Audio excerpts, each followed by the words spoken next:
Hi everyone and welcome. This is Lori of More Art from the Heart, here to share with you a centerpiece that I have put together for my Facebook challenge, Lori D. Moore's Unused Items Challenge. There's a link down below if you'd like to join in with us. The theme this month is to create a centerpiece that's either Halloween theme or fall theme, and we have some great sponsors that have prizes for us again this month. So this is what I have created, something a little whimsical, but yet a little Halloween ghoul type thing to it for the centerpiece on my table. And I will also at the end of this video do a quick tutorial on how I put these leaves together and created those for you if you'd like to stay and watch that. I'll tell you a little bit of what I used on this project as well. So as we come around here, you can get a look at some of the stuff that I've done on it. This is going to be seen from all sides on my table. So I've created the little scenes all the way around it. And we have a little scene inside there as well. And come around there, and then we're back to the back side.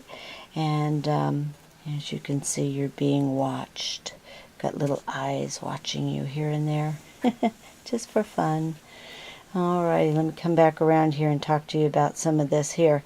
I picked up a lot of objects to work with from my local dollar store to add to this project, and then went over to the craft store to see what they had, and I found this pumpkin. These are Funkins. They're a carvable foam pumpkin. Joann's carries these, and they're a beautiful bright orange when you get them, and they're fun to work with. It's kind of hard to get your knife in there, but once you get going, you can carve and do different things to them. I obviously didn't want it a really bright orange that it came in, and so I just stressed it just a little bit with a little bit of black paint here and there, some splatters of black paint, and some green and orange splatters as well, just to kind of tone down the color of it and give it another whole look to it. So you can see that there. Often on the top, on the inside, and on the ground, I found at the dollar store this stuff called creepy cloth. It's kind of a black, stringy, almost like a cheesecloth, only a lot stringier. And so that made it really fun to add on here and kind of give it another creepy element. The bats that are over here on the tree, those were from Recollections in their Halloween section. The gates on the front of here, you can see, are from Kaiser Craft. They're their chipboard flourishes that they have on their site. And this is painted with my black spray. And then I've used just a little bit of glitter to kind of soften it up and kind of give it almost a dusty effect. I did that on the inside too. A lot of things are covered in that, so they look kind of dusty. And then I've got the base here is a 14 by 16 piece of canvas to help add some stability to it. I've taken brown regular cardstock and wet it down, crumpled it up, and then undid it, and then put it over a couple mounds I have here on either side of styrofoam. So when it's wet like that, you can kind of mold it around, and then that way too the crinkling of it kind of look like dirt. At least that's what I was trying to make it look like. We've got a little bit of trim through here. We've got some more from the sticker pack. I've used a wooden fence that I've kind of distressed a little bit, obviously, so that it will look like one of those old picket fences you see in front of the old haunted houses in the movies, kind of thing.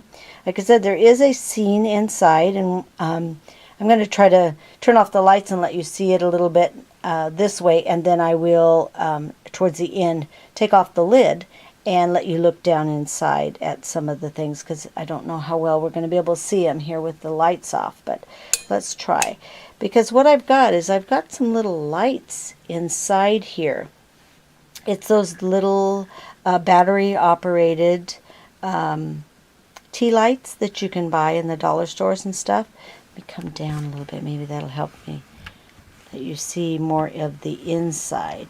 And so those little flickering lights, there's one on the table behind the crystal ball, and there's one up at the ceiling, which it's not going to come in to show you the ceiling, but I'll show you in a close-up when I do that. Okay, let's go in, see if we can see how cute and creepy it is inside there. I love the way the lights kind of flickered. It gave it that little haunted house look to it. So I created a little table. It's got a little tablecloth on top of it. And in the sticker pack had this really cool little crystal ball, you know, and it's kind of cloudy looking, and it looks like there's little hands inside it.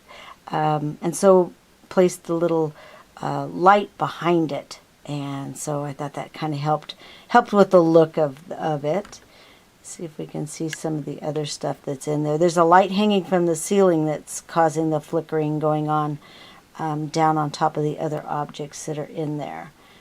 You probably have to turn on the light so you can kind of see some of the other things that are inside. I created a bookcase with some objects on it. There's also a, turn that a little bit, yep.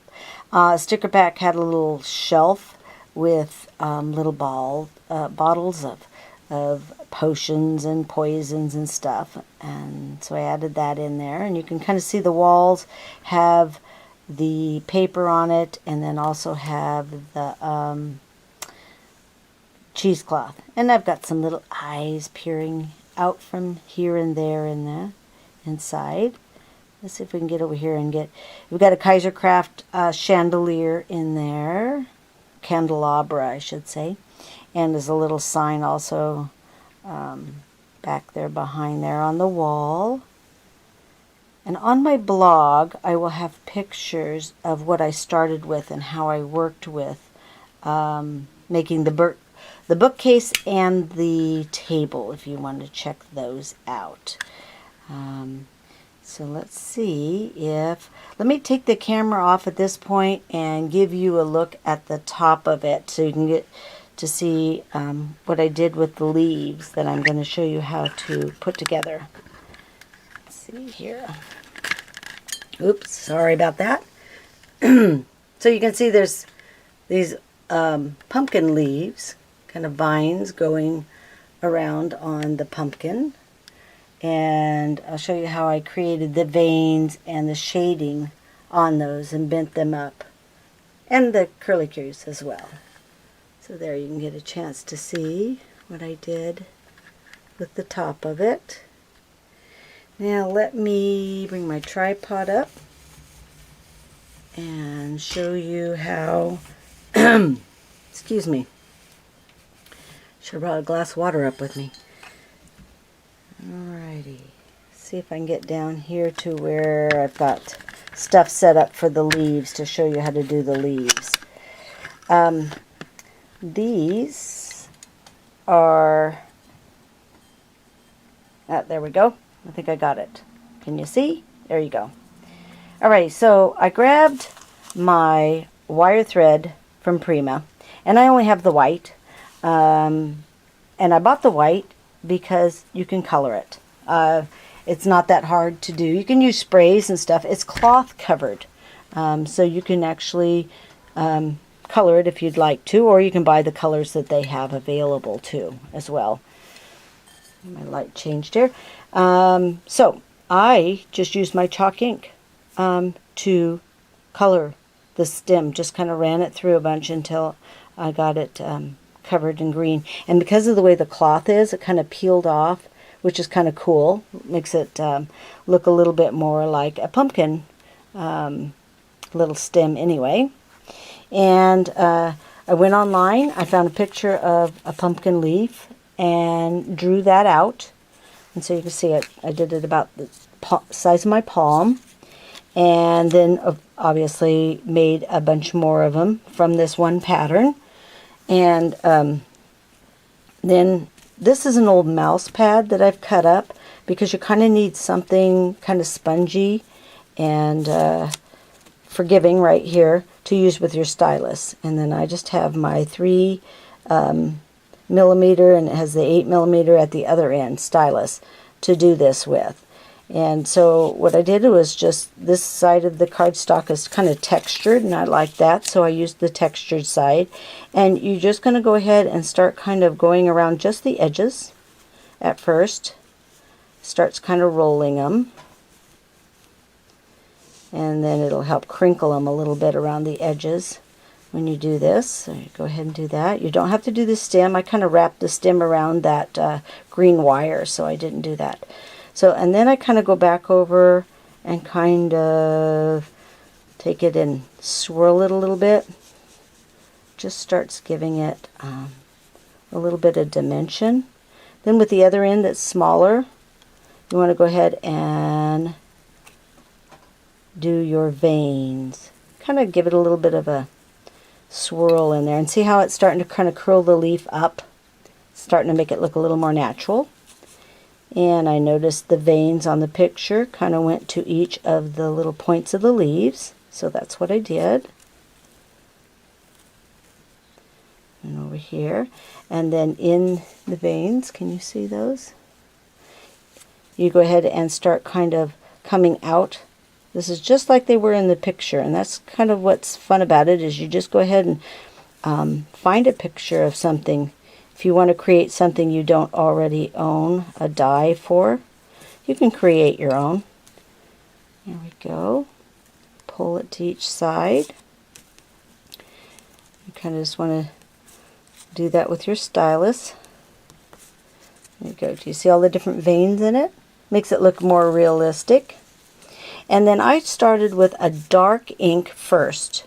And you go from your dark to your lightest inks. And so just around the very edges with this very dark one, that shading kind of helps give it a real natural look. So I've just went around, and it's really almost made it look watery, look really dark. The other one that I used, and it's the darker green of the color box, and it fell out of its little holder because I've had them for quite a while. So I'm just going to put it here on my little Doris little holder. Works just as well as if I usually pick them up with my hands, but you could see my hands would be totally green by the time I got done doing this if I picked it up with my hands. And I thought, how else can I do it? And I thought, yeah, I can just pick it up with my little tweezers. Okay. So you're going to do that, and then go over with your lighter one, and it kind of tones it back down, but it adds a nice shadowing effect. And I kind of go out a little bit more to the middle of the leaves on this, on the lighter one.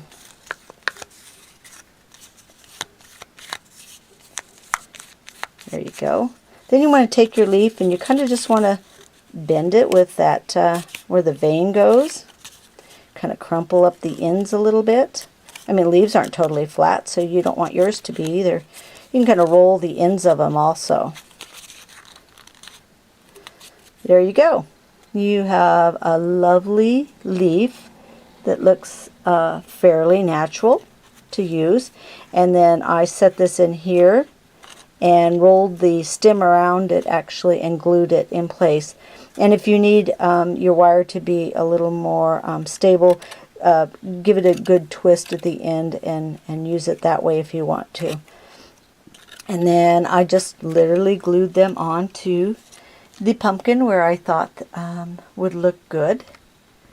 And so if you have any questions and would like to leave me a comment down below, I would love to answer your questions if you don't understand what I did there just a moment ago. Now, let me pull this apart and show you the inside a little bit. Not sure how if I can get this up high enough. Let me tripod's up about as high as I can go. Alrighty. So, like I said, I took and cut it just like you would a pumpkin, how you go around and cut in there. And as you can see, I've got all the dangly stuff.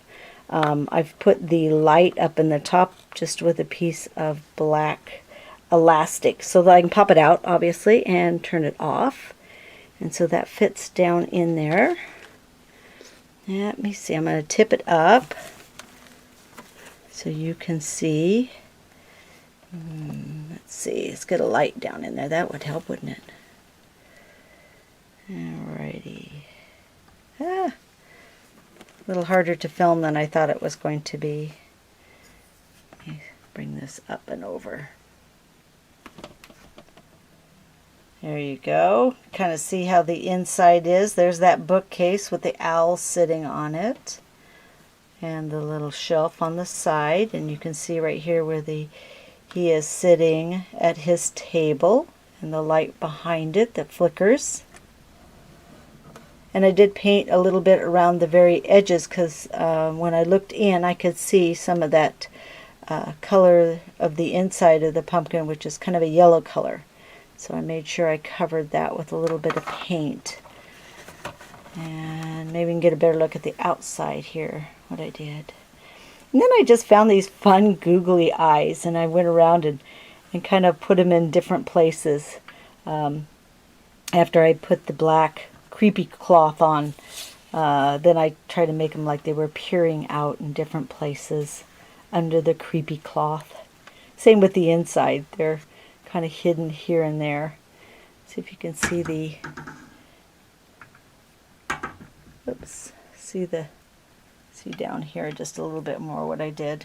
Now I bought, and he sits in this corner, it's one of those little rats that has a little sensor in it, a little battery and a sensor, and when there's movement around it, it makes a loud squeal. And I had to take that out while I was filming this because that was annoying me the first time I tried to film.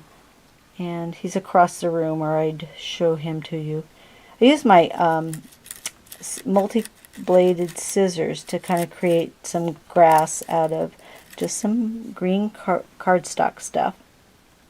There you can see the little things there just a little bit better. Headstones. Their little creepy eyes. And the feet popping out of the mound down there. And the bat tree.